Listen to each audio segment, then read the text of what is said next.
Hey, your pickleball partner here, and I'm going to give you my first impressions for unboxing my brand new 6.0 Black Opal.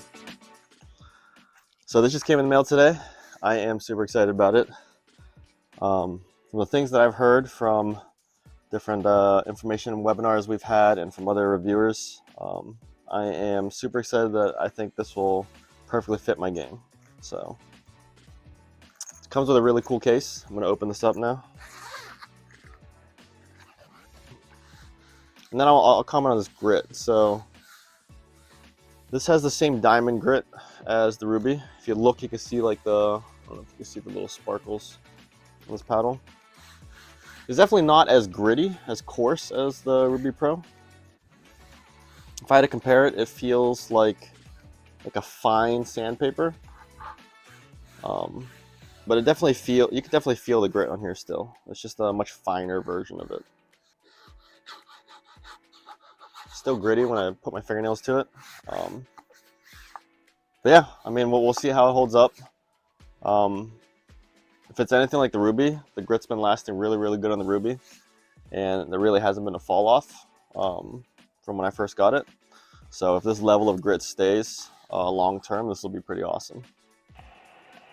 All right, so nobody wants to just stare at my face for 10 minutes while I talk, so I'm gonna put on some gameplay in the background as I get into the details of the new 6.0 Black Opal.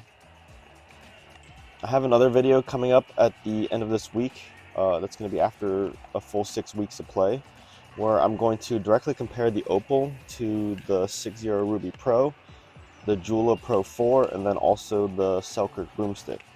I'll get in depth about how the grit holds up and the break-in of the paddle, and then also the shape and the feel of how the paddle plays after 6 weeks. I'll dive into the pros and cons and what kind of player would benefit from the Opal and which ones should probably stay away. Let's start off with the most exciting piece of information.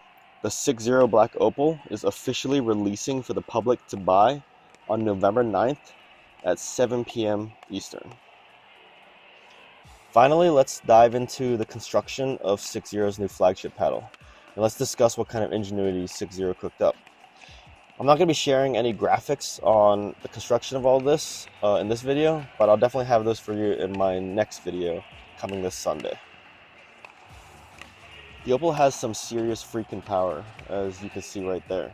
When you wind up and really swing, it has a crazy whip-like feeling to it, and it blasts the ball when you hit the sweet spot. So let's start off by discussing the core. 6.0 calls its core a G4 Aerospace solid foam core. It is a floating foam core that creates a very spring-like paddle face. So it ends up creating this trampoline effect, much like those band paddles from last year. And you can definitely feel the effect when you hit the center of the sweet spot and the ball just rockets off your paddle face. And it definitely takes some time to get used to. It's also a 14mm core, and it is extremely light, so it's extremely fast and maneuverable. My paddle came in at 8.25 ounces with my overgrip on it. So there's definitely a lot of room for customization if you want to stack some lead tape at the 3 and 9 positions to try to expand the sweet spot, or even add some weight at the top to pump up the power and plow through. Next, let's talk about the power gel. The power gel is the same power gel from the Ruby Pro. It's supposed to amplify the power and the pop on your shots when you make impact. I definitely feel the power gel at play, just like I did when I played with the Ruby Pro. And I have a unique perspective on this since I played with the old Ruby 14 for almost a year, and then I switched directly to the Ruby Pro, so I could feel the direct comparison between the two of the paddles, and I could feel the impact the power gel made. Lastly, 6.0 has created a carbon light frame around the outside of the paddle, and it's supposed to add stability to the paddle while optimizing the flex of the paddle. This last piece is arguably the most controversial piece of technology that has actually sparked a ton of debate. I believe the carbon light frame is creating this weird lag sensation with the Opal when you swing fast and hard. It's almost as if the paddle is lagging behind your hand, creating its own wrist lag. If you've seen any of my other tutorials, you know how much I focus on helping people learn the tennis-like wrist lag to help you create all the additional power. I think the combination of the floating core, power gel, and carbon light frame has created something that's truly unique. The Black Opal has some very solid dwell time and also great pop. But what's truly different is the power profile on the Black Opal. From the very first time I played with it, I could tell the power profile on the Opal was not linear. So what does that even mean? Simply put, when you swing slow, the ball comes off the paddle face slow. You would expect that if you swing 10% faster and harder, that the ball speed would also increase by 10%. However, with the Opal, the faster you swing, the more power you're getting. So if you bump up to like a 50% swing speed, you're getting like 70% power when you normally would expect to be 50% power. And then when you're swinging your max speed at like 90%, instead of 90% power, you're getting somewhere more like 130% power. So how does that actually translate to actual play? Well, walking a drive feels freaking awesome. Power on the incoming drive gets amplified and sent right back at your opponent. Trying to block a soft dink to hit a dink volley feels absolutely awful. I had quite a few balls just die on my paddle. When I tried to do flick shots, a 60% power flick was body bagging people, and a 90% power flick was just hitting the back fence. I believe the Black Opal's nonlinear power profile is going to make or break this paddle. People are either going to fail to adapt to the paddle and absolutely hate how inconsistent they are with the paddle, or they're going to dial in and master it, and it will become their greatest weapon.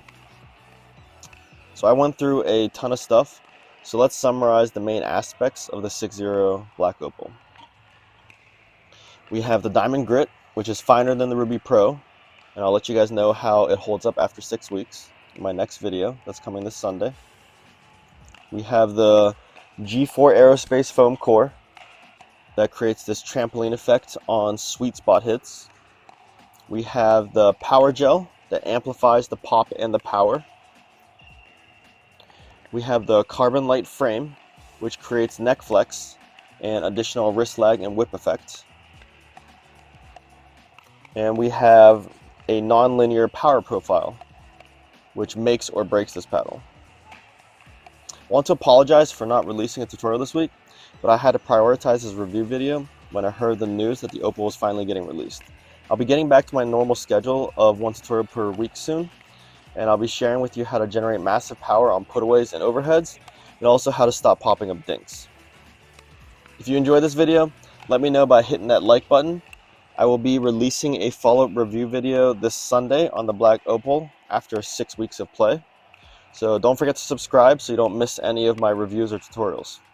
Thanks for watching, guys, and I'll see you guys next time as I continue to try to improve and get above a 5-pointer duper rating.